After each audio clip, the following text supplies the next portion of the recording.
Hello, my fellow comic book collectors. Today is Wednesday, and on Wednesdays I do my Q&A session. So basically, last week people asked me some questions, and this week I'll answer those questions. And I wanted to give people the opportunity to ask me more questions in the comments below. And when I get good questions, I can, give you a shout out, give your channel a shout out. So if you have a comic channel and you want a shout out, ask me a question below. So that's just my word of advice. So the questions that were asked this week are pretty great. So always I get really great questions from my viewers. I'm very thankful for that. The first is from Phil Camacho. And he asks, Soti versus Pop. Now, if you're not familiar with Soti or Pop, well, you haven't been watching my channel, but if you're not familiar with the two, Soti stands for Seduction of the Innocent. And POP stands for the Parade of Pleasure. I'm going to show you the two books. And the question is, what are my thoughts on the two books and kind of comparing them? So here's Parade of Pleasure, and here is Soti. Okay, so we got Parade of Pleasure on this side, Soti on this one. Just from the get-go, the idea of don't judge a book by its cover. Well, actually, this is one of those cases where judging a book by its cover kind of makes sense. If you see the Soti book on my right, you'll notice that it's fairly, it's a black and white, very bland, almost clinical in its look. And that is very kind of a good understanding of Soti in a way, because it's a very clinical book. It's written by a psychologist, and he's writing, where he's talking about case studies. So that's kind of his style. Whereas Pop, which is Parade of Pleasure, is, it's got it's very visual. It's got all the comics on the cover. And his thing was a little bit different. He was very focused on violence and sex. Those were the two big things that he kind of went through in his book. Seduction of the Innocent focused mostly on comics, really about comics, whereas Parade of Pleasure really focused on the culture as a whole. It looked at movies, it looked at magazines, it looked at comics, and it kind of, ran the gambit of what American culture and its influence on the rest of the world. And it was sort of seeing the American culture as kind of an evil that was being kind of pushed upon the rest of the world. So it's kind of interesting, his take on things. Actually, when you first start reading, there's a foreword, and he kind of gets into that. But it starts out really interesting because he talks about the acts of violence in movies, and he literally counts the number of times that there's a violent scene or act of violence in a movie, and he's like, 6 times or something like that, on average. And it basically, I was thinking, wow, 6 times of act of violence in a movie. I couldn't imagine what he would think of modern movies, and how pretty much, you might get 6 acts of violence within a few seconds of a movie nowadays.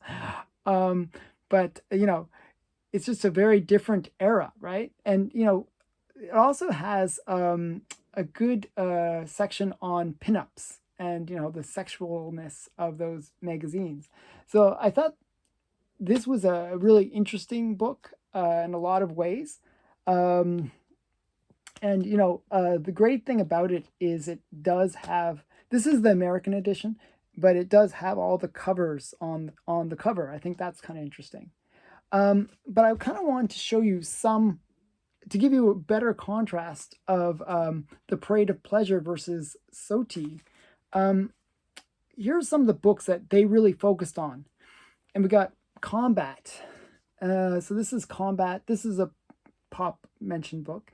It's both on the cover and mentioned inside the book. And so in a panel. So yeah, it's just war violence, right? You know, like bullets being fired, and this is a great cover actually. But Combat Number 10. So this is a pop book. It just shows that kind of super aggressive violence, and that's something that he was kind of warning about. Another one is T-Man, and this is T-Man number 11. And you can see like they're, kind of poking him with a knife, and they got a whip and a gun. It's kind of pretty violent. It's really this violence, this kind of excessive violence that he was focused on. And another great cover is from Black Hawk number 66. This is another pop book. And, it actually kind of has that pop in it as well, because look, he's getting punched in the face. He's been popped. And his eyes all bruised on this side already, even though he's hitting this side, right? So you can tell he's been beaten up a bit. And then you got the Red Executioner, and you got this guy with a gun pointed, at him and stuff. It's like just, pretty violent cover. This is the kind of style that they had in the pop book, that is just excessive violence. Now, Soti books do have violence, but it's kind of I find it's a lot more mild. So I mentioned this book many times. This is like a Soti book. Like, the violent level is just it's way dialed down compared to the stuff that's in pop. This is like, a guy threatening, a rabbit with getting beaten. It's going to beat the rabbit with, the duck is threatening the rabbit with a bat, and it's pretty tame in comparison. It's pretty tame, just a threat of violence. But the fact is, there was a big difference in the types of violence. So with Parade of Pleasure, he was really looking at violence, and not just directed towards kids in terms of what they're reading, but the influence of violence and sex on society as a whole. Not just kids being influenced by this, but people in general being influenced by it. So he looked at much more severe violence, because he was looking at books that weren't geared necessarily towards kids, but were geared towards adults. So that's one of the things that you have to recognize with Parade of Pleasure, that it's really directing towards adults. And, with the pinup magazines, it's all directed towards adults. Whereas Seduction of the Innocent is really looking at the violence and looking at it from how it influences children and juvenile delinquency. So you'll see that's a lot more children-related books that were targeted towards children, and the negative influence that they had. So both books are kind of interesting, that they kind of look at different aspects of, this kind of cultural influence on like people in general. So I liked both books. I think both books are very interesting. Both books had major influences on whether the golden age would continue. It sort of killed the golden age. Pop, which was a British book, didn't have as much influence. It did definitely have influence, but not as much influence as Seduction Innocent. And I do believe that was because of the reason that it was really targeted to society as a whole. It didn't really focus on children as much as Soti did. Soti focused on the corruption of youth. And I think that's why the Seduction of the Innocent really did have a huge impact. Because we have a tendency of being like, we're adults. Oh, it's okay. We can take it. But do not hurt our children, And when Soti was basically saying, like Wortham was basically saying, hey, look, it's children that are getting corrupted. They're getting destroyed. We have to do something about it. Well, people care about their kids. They don't want kids to be messed up. So that's why it had such a big influence, because parents wanted to protect their kids. And, that's why the golden age got killed, because of books like The Seduction of the Innocent. So yeah, that's my take on the two. I hope that was kind of an interesting take. The next question.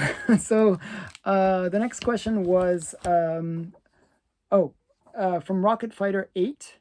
What's your greatest find and purchase from an LCS or Comic-Con? So, actually, I kind of want to answer this in three ways. It's kind of weird. Um, I mentioned in one of my other Q&A videos that I collect coins. I'm a big coin collector. I really love collecting coins, and I still collect coins to this day, but not as aggressively maybe as my comics. But back in the day when I was a kid, I was like the man when it came to coins. And I kind of want to tell this story because it's kind of a cool story in a way. Um, what happened was there was a coin shop that I get to visit once in a blue moon. It was like in a different town, and it was near my grandparents' house, and we'd go visit them, and I'd get to go to this coin shop. And I actually walked all the way. It was actually quite far. It took me like good 40 minutes to walk, and I was like pretty young. That's how things were different back then, right? So I walked all the way there, and I met with the coin guy, and it was not one that I had gone to. This was a different shop than I normally go to, but it was supposedly a professional dealer. And I noticed that he had some bills. I really liked collecting bills. And there was an interesting thing that happened in 1954. Okay, so this is a little bit of coin story. I know it's not comic related, but bear with me. Okay, so what happened was in 1954, the Canadian bills all have the Queen on them. Okay, so they all have the Queen, and there was an artist. Maybe he was a little disgruntled with the Queen or something, but the way he designed the curls in her hair, he put a devil. He put like it looked like a devil. It was devil face with horns and everything. Um, and nobody noticed. Nobody caught it until like a few months later that these bills were already in circulation. So immediately when people said, "Hey, look, there's a devil in the Queen's hair," it's really obvious once you see it. It's like, oh my God, there's a devil in the Queen's hair. So they basically recalled as many of the bills as they could, but there was still some that had gotten out, and people had sort of collected them, because they're kind of cool. And they re-released the bill where they kind of fiddled with her hair and removed the devil, and then they had them. Those came out about 8 months later. So those devil head bills were considered super rare and super valuable, like just really expensive bills. And this guy, he had labeled like an envelope with two $1 bills in it for $3. And I was like, oh, can I look at that? And this is a professional dealer, right?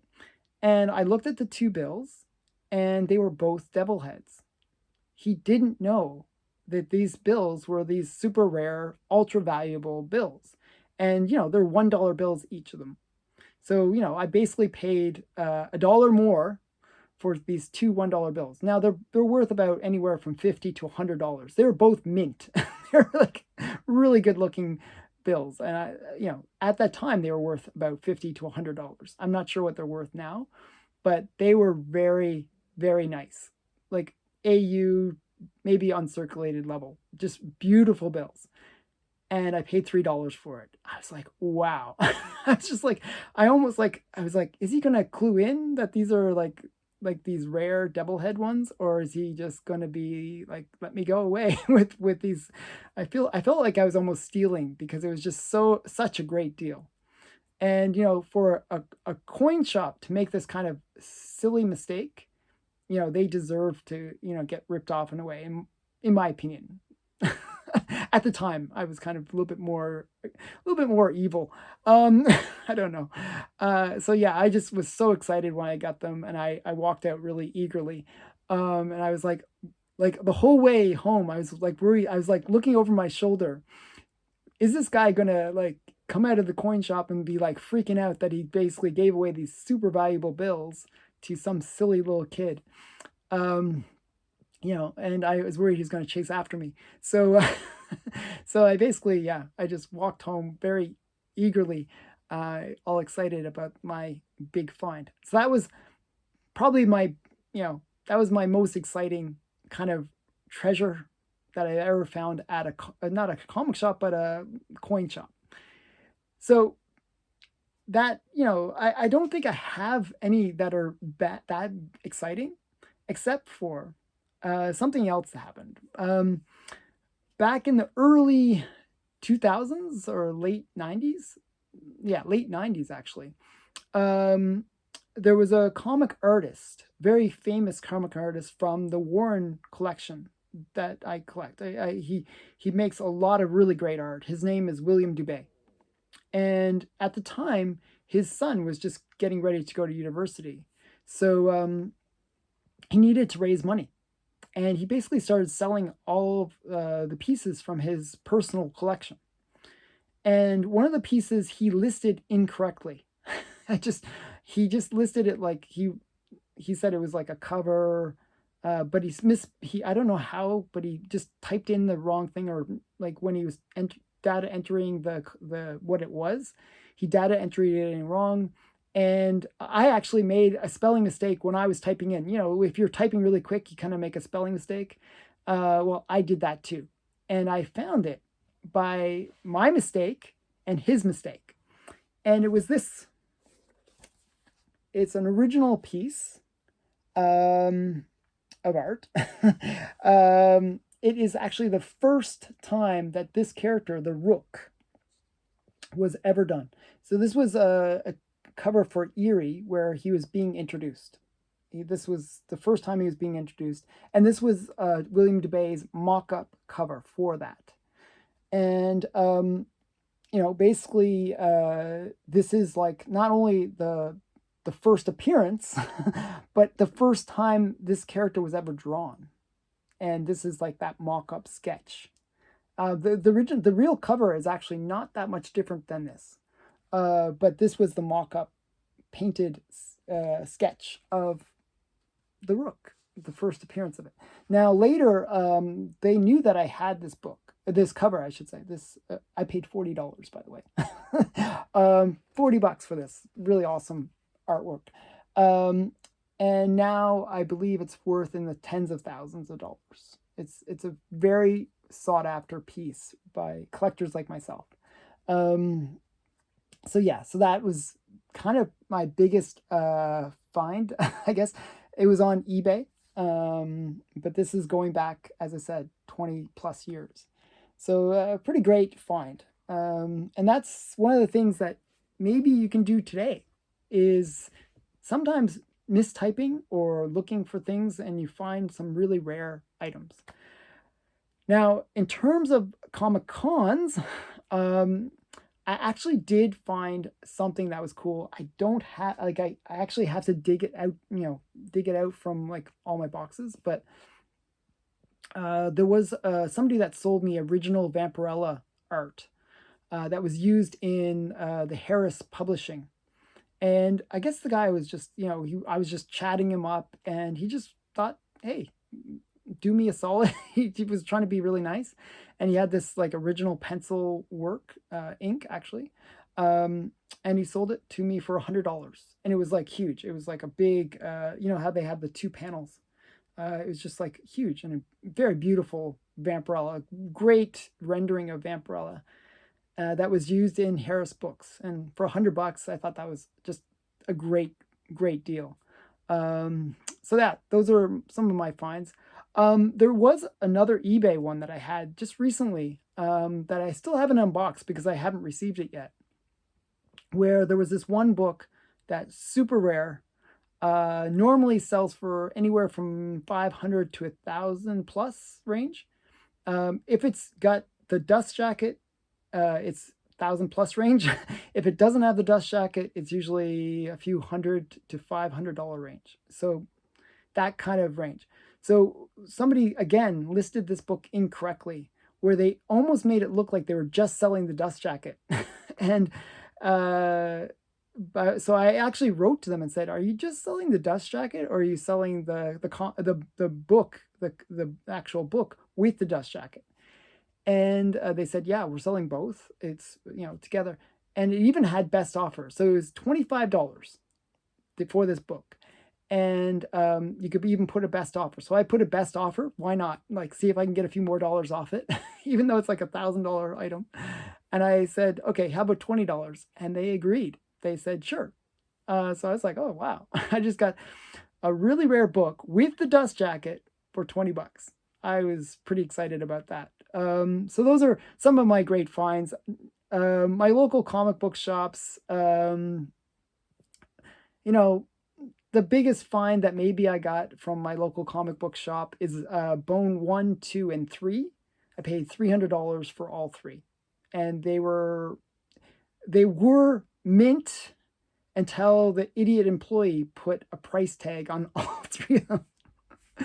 Yeah, so it would have been one of these awesome finds. Like they were, bone number one is like 2 to 3 thousand in mint, just because of that price tag that they stuck on it. It destroyed the value. It's just like so close yet so far, but still a pretty valuable book. Like even with the price tag that's been removed, it graded at around 8. Yeah, it's still like $1,000 book.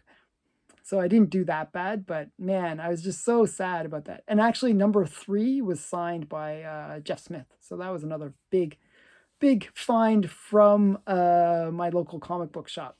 Okay, so the next question. So there's three more questions. One of them is kind of two people asked the same question, so I'm gonna get into this one. Okay, this is from Comic Mag Musings, and he's got a channel. You should check out his channel, Comic Mag Musings. Okay, Canadian curmudgeon.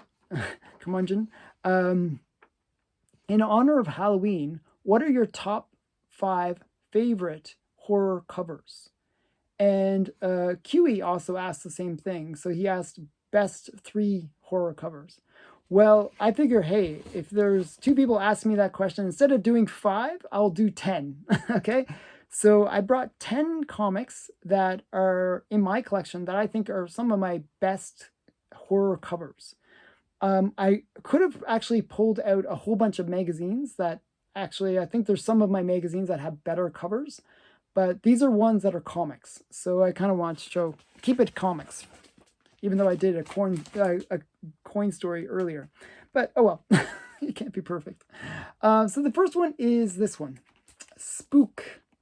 And this is a Soti book, so that's why it's in here. This is Spook 24. And I kind of like it for kind of weird reasons. It's an LB Cole cover, which is great on its own. I like mummies though, and I like this kind of the whole situation where the mummy kind of comes to life, and the explorer kind of finds the mummy and it comes to life and attacks him. I kind of like that whole situation, sort of classic horror movie situation. So that's one of them. I wish it was a higher grade. It's a pretty low grade, but like it's like a 2 or something like that. But the next one is one of my favorite kind of genres. So some people like bubblegum popping, covers. I like roller coasters. So I like this is Phantom Stranger number, I believe it's number 5, and it's got the haunted roller coaster with the big ghost coming out, and it's like cart number 13, just all the unlucky things going on, and the track is broken. I just really like this kind of cover.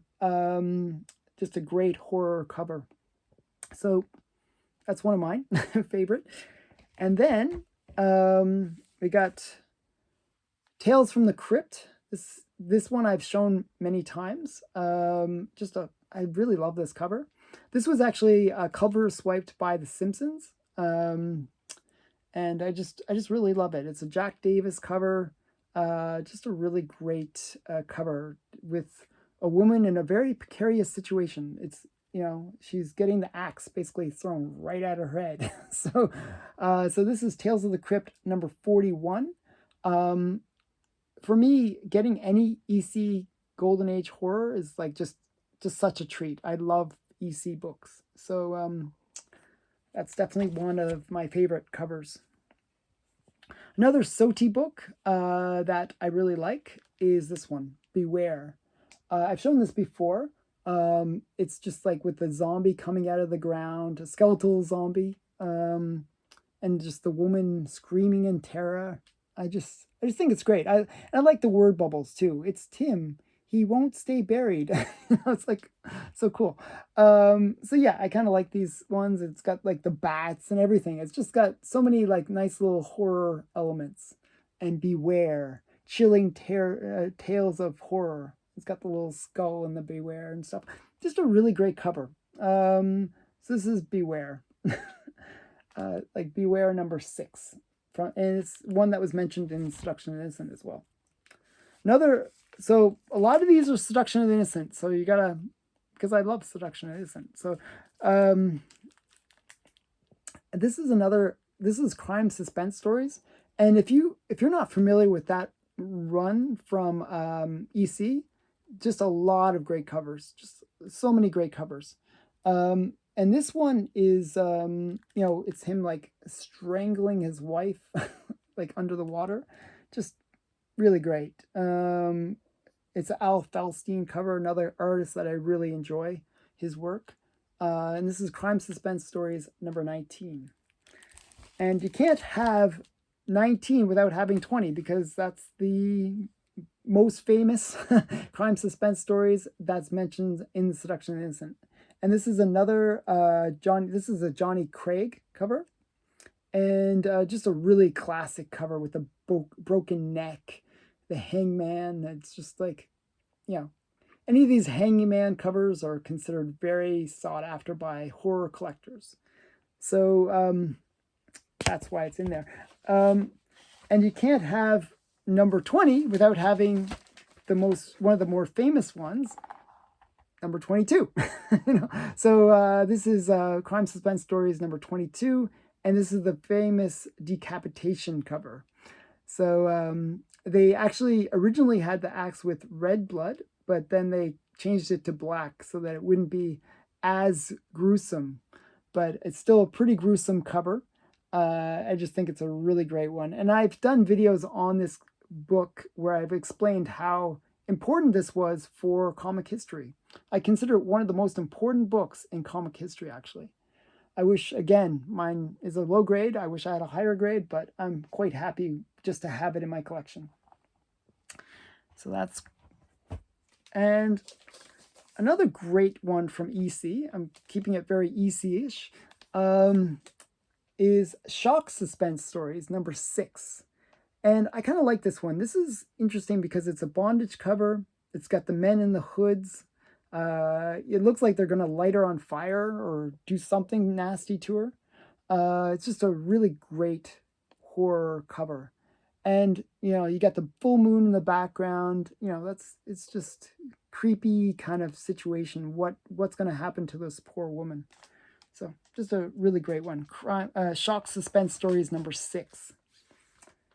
And a Golden Age comic that I don't have, but I have the modern retake of it, and I think this is actually one of the greatest Golden Age covers, is Chamber of Chills, number 19. And it's just the classic, he's looking through the glass and he sees her skull face. It's kind of interesting. I just think this has been used by the band The Monsters, and it's just a really great cover. This is a modern rendition of the cover, and this comic just happens to have the original as reprinted inside as well. So it's just a really great cover. I just recently got this at the Comic-Con, so I kind of like that one. And another cover that I'm actually one of my favorite covers of all time, not just horror related, but all time, just love this cover, is House of Secrets, 92. And this is just a great Bernie Wrightson cover. You got the woman, and she's looking over the shoulder, and she sees the Swamp Thing coming up from from the window. And it's just a really great cover because it's got a story there. There's like I love it when there's a story. Some of these other ones not so much. There's not that story, but this really does have a story behind it, and it's a misdirection. I love that. It's she thinks that Swamp Thing is the one that's going to kill her. It's like, but it's actually her husband, and Swamp Thing is actually there to try to save her. So it's just, I love that misdirection. I love the fact that this has that kind of creepy feel, like the way her face is lit. It's just really great cover. Again, just always the full moon. What's the full, it's got that classic horror elements. And the woman is just sort of in a situation of vulnerability. She's brushing her hair. She's just, it's just a great cover. I really love this cover. So this is one of my favorite covers of all comics of all time. So I find this is just a brilliant cover. Now, there were other comics that I kind of wanted to mention, and actually, where did I put my list? I had a list, and I will find it, of comics that I kind of wanted to mention. Some honorable mentions. Oh, and I got it right behind me. So these are ones that I don't have, okay, but I'd love to have in my collection. I figure they are honorable mentions that I should really mention because they're all brilliant. So we got Startling Tales 11, and that's one of the most famous LB Cole covers. It's the one with the spider. Really great cover. So that's Starting Tales 11. It's something I'm looking for, but can never afford. It's usually pretty expensive. All of these are pretty expensive. Witch's Tales 25. Now that's another great cover. Witch's Tales. It's like the bell tower, and inside the bell is a skull, like a head. And that's Witch's Tales 25. I've actually bid on that one twice and lost both times. So it's one that I'm chasing after. Then we got Black Cat Mystery number 50. This is another one I bid on once, and I didn't even come close. It went 3 or 4 times what I was bidding. That's the radium cover, where the guy his face is just like disintegrating, and it's like the radium cover. Definitely one to look for. So that's Black Cat Mystery 50. And the next one is Mr. Mystery 12. And that's the famous one where it's like really zoomed in on the guy's face and eye, and you see like something about to poke him in the eye. So it's just a really great injury to eye cover. So those are some of the honorable mentions that I don't have. They should probably, if I had them, I'd be like, oh, these are the ones that would be on the list. So those were my 10 best horror covers, maybe, except for my magazines. I have some really great horror magazines. Okay, so last question, and this is from John Gabriel, and John Gabriel asks, what is your opinion about DC Comics changing Superman's iconic catchphrase, which has been in existence since 1942, the Superman radio show? And the old catchphrase was truth, justice, and the American way. To this, the new one, truth, justice, and a better tomorrow. Is this just another example of modern woke culture being applied? Or as a Canadian, did the American way part of the old catchphrase bother you over the years anyway? So, I kind of want to address this because this is something that I found with comics in general, that they have a tendency of ignoring the culture with all this progressive kind of political correct, woke, if you want to go that far with it, ideology. They have a tendency of rewriting history, and they want to make it more like, it's almost like mush.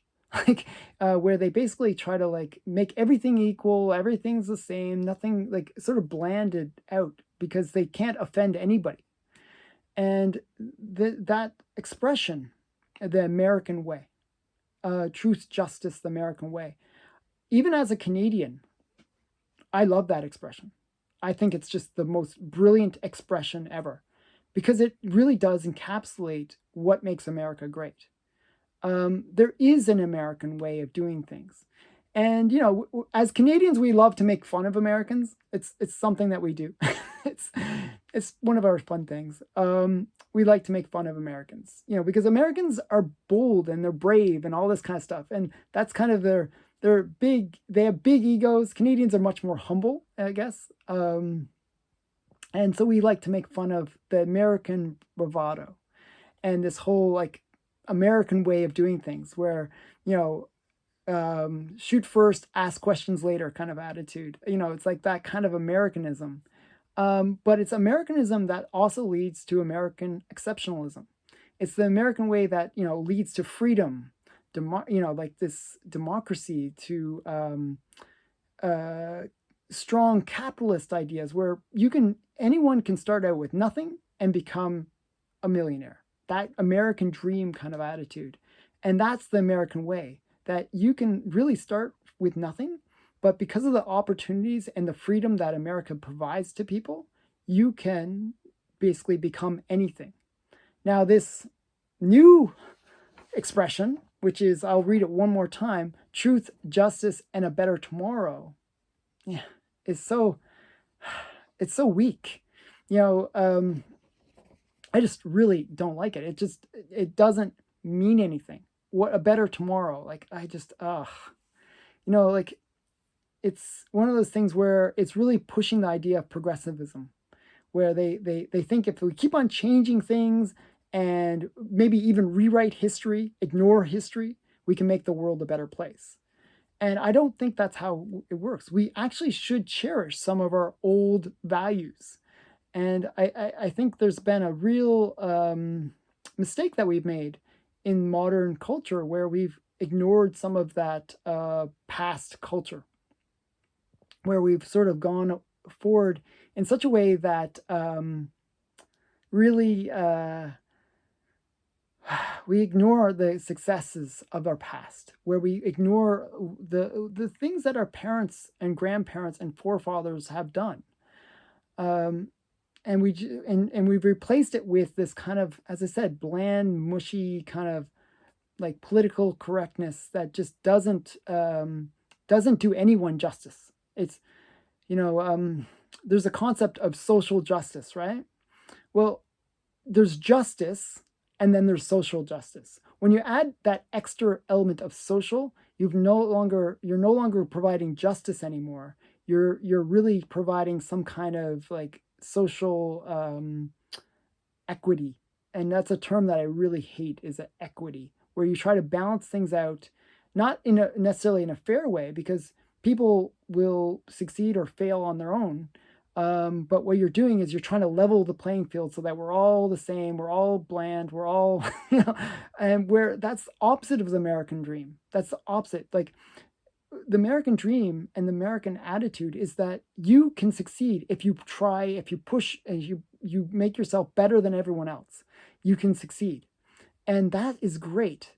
But this new attitude is that everyone should equally be successful and blah blah blah. It's just so weak. We're not all going to be Bill Gates or Elon Musk or something like that. We have to be aware of our own limitations. As a business owner, I've experienced this many times myself. Like, I know that I can be so successful. I can be, if I really, really work hard, I can earn lots of money and all this kind of stuff. But even I have my limitations on how successful I can be, and the risk that you have to take in order to be that successful. And I rationalize that with myself all the time, where I say, well, I don't want to take that much risk. I don't want to do what Elon Musk or one of these other guys has done in order to achieve the success that they have. And, I find that with a lot of this wokeism And there's some really good videos on YouTube that do a much better analysis of this. Is it's really based on a communist idea of trying to make everyone the same so that they can be controlled. And I'm very pro capitalism, and I'm pro freedom, and those are my two things. And I'm pro comics, so I love comics. So I hope that this. I wish I kind of put this question maybe somewhere other in different order in terms of my video, but I don't want to be too much of a downer. But I really do believe that we need to go back to some of the old values that we have. The American way is a good way. And it was always an inspiration, even to Canadians that mock Americans all the time. It was always it was seen as that the U.S. was a beacon of light in a very dark world that we live. So with that being said, I hope you enjoyed this video. I'd love to hear your comments about these questions.